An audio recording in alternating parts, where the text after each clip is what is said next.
Hello, you're watching Studio Ken. Make sure you don't miss any episode of Studio Ken by subscribing to the YouTube channel.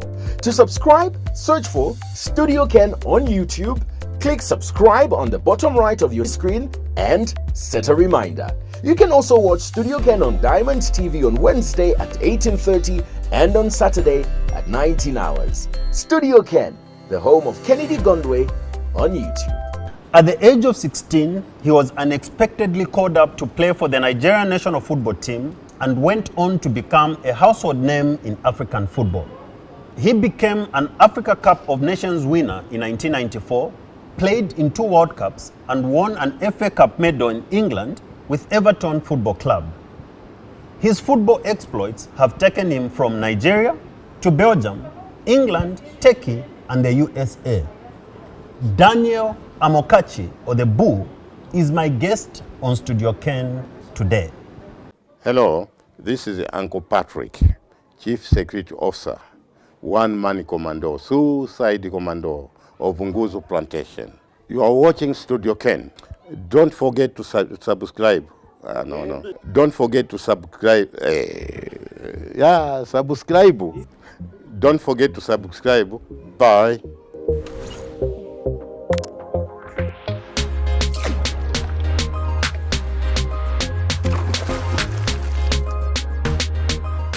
Daniel, welcome to Studio Ken. My pleasure. In 1994, you faced a Zambian team that had just recovered from losing an entire football team in 1993 in the final of the Nations Cup. Did you feel any sympathy when you played them in the final? Yeah, well, sympathy, you know, I'm an African. Kalusha Boile was, and his brother, we lived in the same city in Belgium, in Bruges. I play for Club Brugge and he plays for Cercle Brugge. When the incident happened, of course, you know, the whole of Belgium, we thought he was part of the incident. But fortunate, you know, for Zambia and for his family and for we all that have that much love for him, he wasn't part of, part of that tragedy. But definitely, of course, we're humans and. You know, playing in the football tournament, you know, we are there as Nigerians to win it. You know, it's not about which country we are playing. And of course, you know, we have to take the Zambian, you know, national team very, very serious because we know what they've gone through, what they find themselves fought from game 1 till they got to the finals. That tells you that, you know, they have something going, they have that character, they have that spirit, you know, to give something back, you know, to the Zambian the nation, to try and forget what happened, you know, with being champions at the 94 AFCON in Tunisia. But fortunate for us, you know, we came up on top. Manike ended up scoring 2 goals and, you know, we became champions. At the end of the day, you players are also human beings, but you are also very competitive. How easy is it for you to divorce your emotions as people and being competitive? If it's you know, if it's just a game, 1 game off, is different. But this is a major tournament where you have, you know, more than 10, you know, nationalities, and you know, we didn't, you know, our cross didn't part, our cross didn't meet till, you know, the finals. You know, all the emotions, you know, that, you know, we have to feel was before the tournament started and when the tournament started, you know. But as Zambian continue surging higher and higher, keep winning games, you know, got to the quarters, got to the semis, got to themselves to the finals, definitely that emotion aspect of it, you know, will be thrown out of the window. Because one good thing about football is you want that win. The emotion comes. Either you win or you lose. There's always a happy or a sad emotional aspect of life.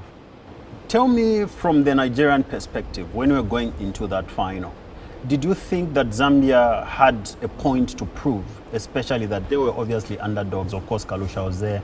There were other players that survived the plane crash. Did you at any point feel threatened by this Zambia team that had just been reconstituted, or to you it was like any other opponent? Yeah, talking about the 90s, you know, Zambian football is up there. In Africa, you know, when you talk about the nations, you definitely have to throw Zambia in there. Are they underdogs? They are underdogs because of the tragedy that happened. But are they underdog as a nation, being in Tunisia in '94? Definitely not. And they've proven that from the first game, till the final that we met ourselves. And it wasn't easy. Yes, they have something to prove, like I did say earlier. They need to put something on the platter, to ease that emotional effect, of the whole Zambian nationality and those that lost all their loved ones in that tragedy. Your own team was full of stars, great names such as Stephen Keshi. I remember Rashidi Ekini. I remember Sunday Olise, and so on and so forth. How different was your generation from the generations that we've seen later on? Well, it's not just Nigeria. I think it's a global football, especially in Africa, where we don't have that fundamental, grooming aspect. Only probably in the North Africa that you get that, or in the southern region, probably only South Africa. But our generation is key because when you look at the league himself, is huge. You have a lot of stars, in the Nigerian league. A club side alone, we always say, can represent a nation because of the quality, that they possess. We that found ourselves to wear the green, white, green color, we say we are the lucky ones because we know a lot of quality players who are far, far better than us, but they never got that stardom and that wealth that the beautiful game of football gives. Talking about the generation going deep, we live in a world where everything is getting so easy. We know how we scrabble. All superstars players, all players that became superstars, they came from the gutter. We came from the street. Our life is on the street, and then we found ourselves, to be, where we God bless us to be. In this generation, you can only pick 1, 2, 3 players that stumble. In Nigeria, Victor Osimhen is one of them because he was a hawker on the street. He sells water. He ran to chase bosses for people to buy water, and then and you can see that whenever he's playing. You can see that zeal that I don't want to go back to that suffering. I have a platform. God have blessed me with a platform, for myself and for my family and all those that are around me. You understand? So that's the difference. Now the generation has changed where, you see a Nigerian team, for example, the immigration, like we call it, regime now in the whole of the continent. The immigrations of Africans going to Europe or going to South America or going to America, where they have kids now, and all the kids, they are nationality of all the African continent, and they come back to play. And those are not there. Most of them are not from the ghetto. They don't know the pain of how to struggle and suffer, but they have the talent, but they don't have that heart to say that, okay, this is my country, this is where I came from, and I can die for it. Which brings me to this question. You yourself, you made your debut at the Nigerian national team at the age of 16. Wasn't that overwhelming given this kind of history that you're giving me?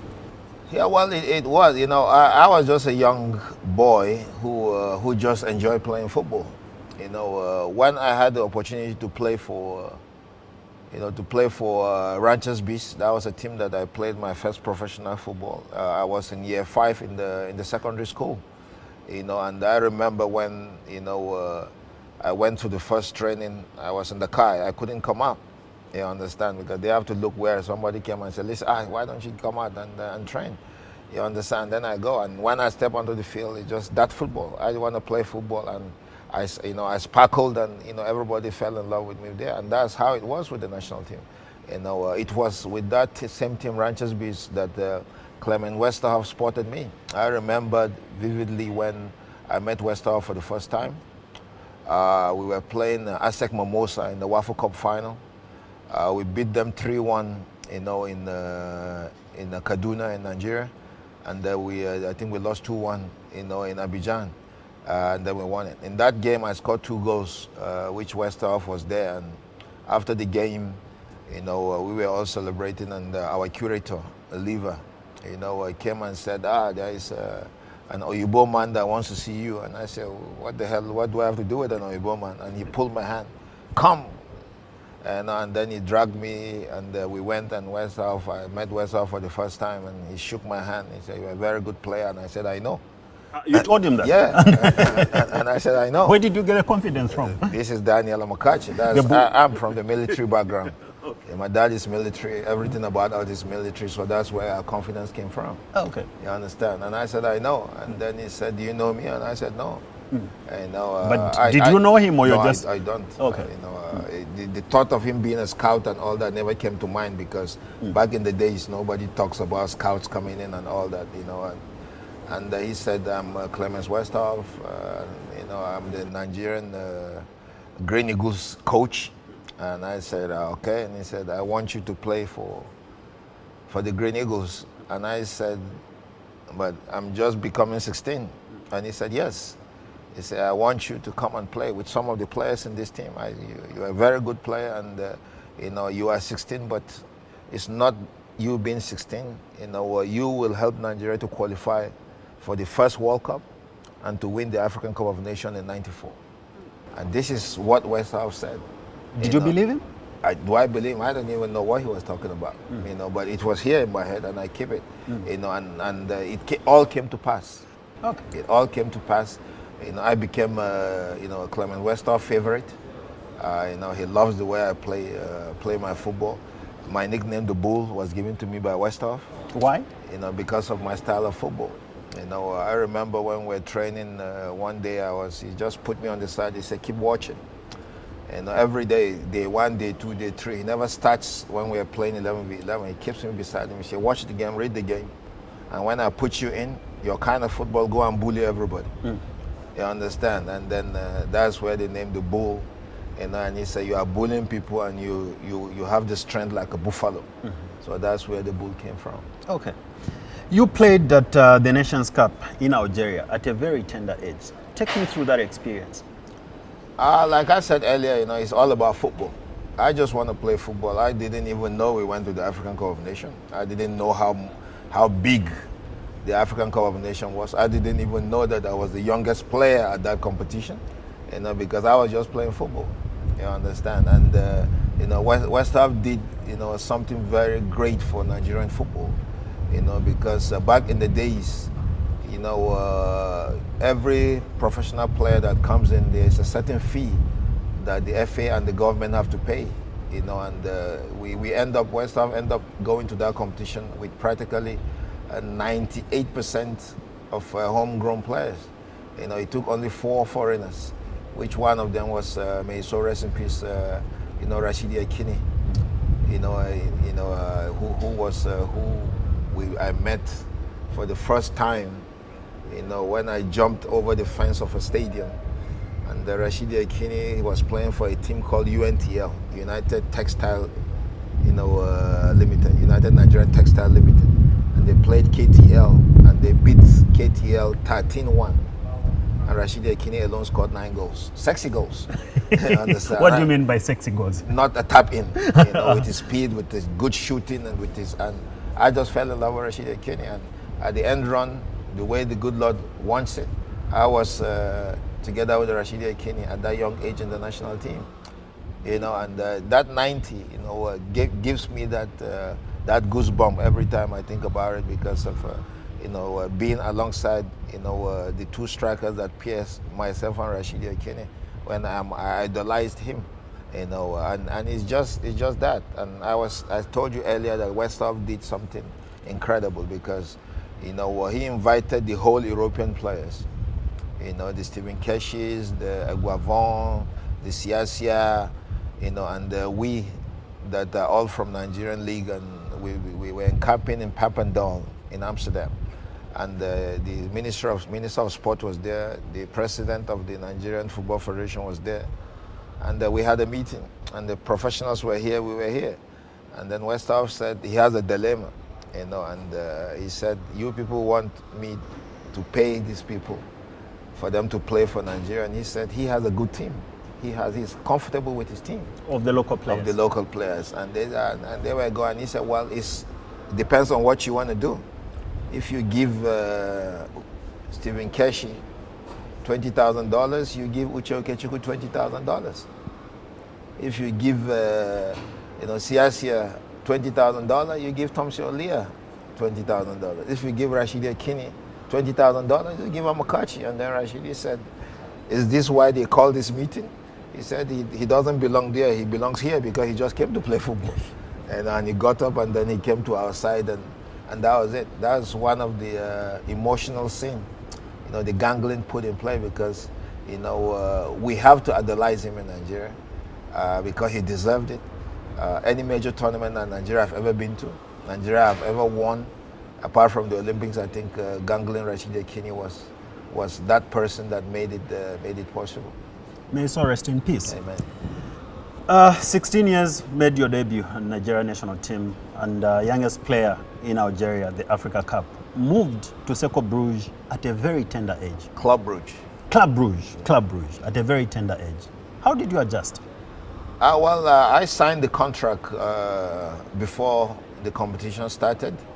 We were playing some friendly matches, when we were camping in Amsterdam, or let me just say Holland as a whole. And I signed the contract. The season, my contract starts in the summer of 1990. And then I went back home and I played for, I think, February till June for my club, Ranchers Beast, before I moved to Belgium. And when I got there, they've already arranged for me to stay to live with a foster family. And I think that was the ease that I have, being a young African, being the first time in Europe, and they know how helpful it is. And it's by God's grace, because a lot of players sign in Europe and they don't have that luxury of being attached to a family. And I was lucky enough to be attached to a family called Willie and Magda, who adopted me, like I was one of theirs. And it made life so easy for me, to propel in my professional career. How did you handle the stardom? I was stardom as a youngster, handling stardom, there is this negative effect for we that came from the ghetto. What you are not used to now, you are living the life, and if you don't have, a good counseling, you live a very rigid, or let me say an expensive lifestyle, and then you end up struggling, in life. That's the difference between the old generation and the new generation, where, stardom is being controlled now, because you have, a lot of managers, you have a lot of, financial managers, who guide you on how to protect and save, all your money. I'm somebody that have gone bankrupt, in my life because of the lifestyle that I lived. And at the same time, when I think that there is no hazard in football, I got injured at the age of 28, and I stopped my professional career. So, and that is the wisdom that we tell the new generation now. But how comfortable are you? How invested are you, given that you went bankrupt and you didn't have any financial managers, but still looking healthy, still doing your thing? You're a presidential advisor on sports. It's a God's grace. It's God's grace. Where did I struggle? Definitely, yes. Did I stumble in life? Yeah. You cannot go bankrupt and then you say you didn't struggle. Yeah, I struggled in life, but it's God's grace where we're still struggling. As far as you're alive and healthy, you keep struggling and you keep climbing the ladder and keep doing what you need to do.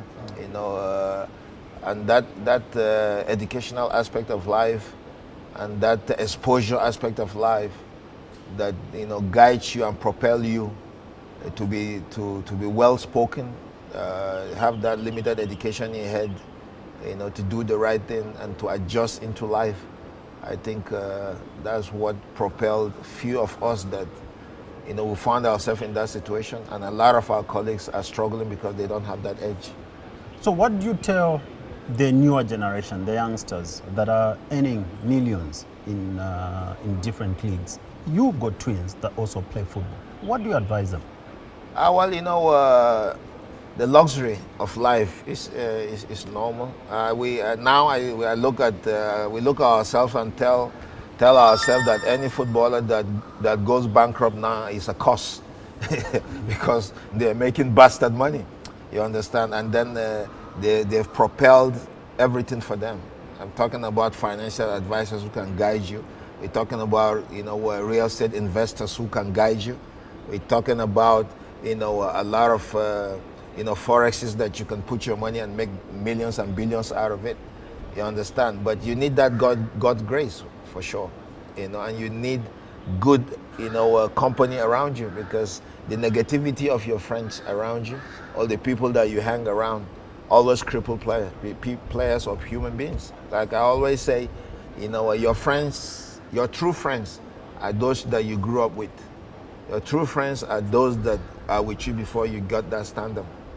Any new friend that you make is just a luxury. It's either there because of what you are or what you have.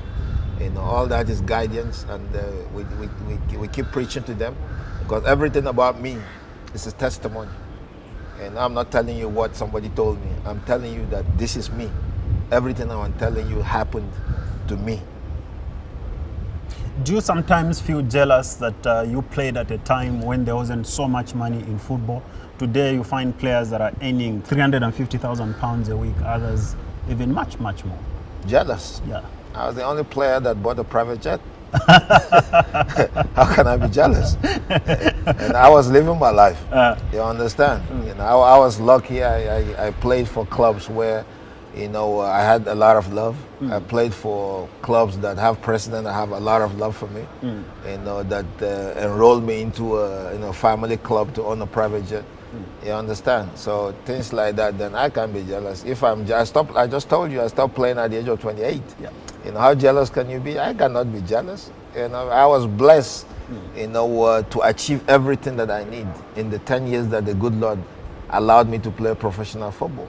Everything that I need to achieve, all the clubs I played for, I won trophies with them. And it's 30 plus years today.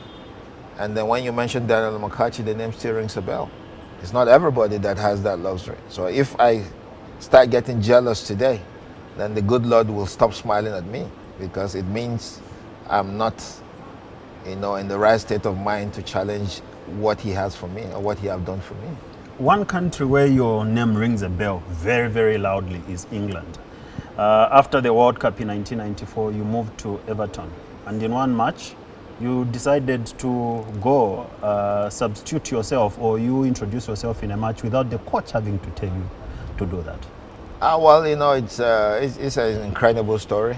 That has gone in through the history of the FA Cups when it comes to England, and it's every year. That topic is being brought up, and the coach quoted himself by saying, "This is the best substitution that I've never made." This is the best substitution that I've never made. That was a coach. That was a coach, Joe Royle. Apparently, we were playing Tottenham Hotspurs in the semi-finals of the FA Cup, and we were 2 goals up, and then Spurs equalized, and they were mounting pressure, and we have a player, Paul Rideout, who got injured, and the doctor said, substitution. We can see from the bench that he's doing the substitution. At the same time, in professional football in England, I learned that in England, when you play in the same position with your teammate, if he goes down, you start warming up automatically, because you might be called in anytime. And I was out there, my eyes was at the doctor. Then the coach tells him, give him another 5 minutes. And then he came back, he went down again. He was still telling him, and I just walked to the third coach, Willie. His name, so rest in peace. And I told him, the gaffer said, you should write me down, because he's the one that does the substitution. You lied. I lied. He's not going to ask the coach, did you say write me? Because where will I get those balls to come and tell him what the coach didn't say? And I said, the gaffer said, write me down. And then he wrote, he gave me. I gave it to the fourth assistant. And the only thing the coach can see is me standing on the line and the fourth official raising the number, Paul Rideout is already out of the pitch already because he's injured outside. And if you go back and watch the video very well, you saw Joe Roy ran to the touchline. What are you guys doing? And I just turned back and looked at him, and I fixed my collar and I went in. And unfortunate for me, in less than 10 minutes, I scored 2 goals. Took Everton to the finals of the FA Cup. We beat the mighty Manchester United, in the final 1-0 with the injured player Paul Rideout, end up scoring the goal. And then we became champion. And since then, Everton have never won. What did the coach tell you after that decision that you made on his behalf? Yeah, I never told the world. He was the one that mentioned it in the press conference. And then he came in the locker room, and he shook me and well done, son. But he said, never try that F word again. You understand? And if I never scored in that game, or we end up losing that game, probably that will have been my last game for Everton. You can never tell. Okay. But the way the good Lord wants to do it, it's part of history. And that's what the good Lord put in my path, so that my name will be remembered every year after stopping football for over 2 decades. After Everton, you went to Turkey. You seem to have a very good relationship with the fans wherever you played. Why do you think that is so? Well, I'm lovable. I tell people I'm the blood of the prophets. So all the prophets, how can you not like this beautiful smile? I have that base, and thank God for that He have bestowed on me. We have a huge relationship up to today with the Turkish fans. The rivalry between those clubs in Turkey is incredible, and I'm one of the players that they walk towards and say, you play for Besiktas, but we love you. You understand? And few players like that. If you play for Besiktas, Galatasaray, Fenerbahce, Trabzon, they hate you. Yeah. But I don't know what, for one reason or the other, I'm the one that has been loved by the whole Turkey. So and people tell me, whenever we go to Turkey, the first person they mention is your name. We've gotten meals for free in restaurants. When I tell somebody, I'm from Nigeria, I say Amokachi, I don't pay for my cab. And I have 1,000,001 phone calls now that people just call and put a video call, and they see me and they're screaming because they want a free meal, and I don't get the free meal. But it's one of those things. And Istanbul is another, if reincarnation, if there is reincarnation, and I come back as a football player, I will love to go back and play for Besiktas in Turkey. And if there's reincarnation, would you again substitute yourself? I will, because I have what it takes, because like I said earlier, I'm from a military background. Yeah.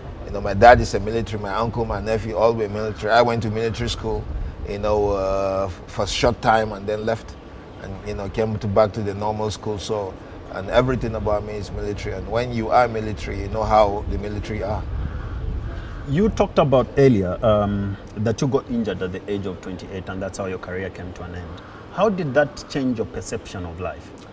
Well, it's when you look back, at life. I was getting ready to, okay, this is the peak.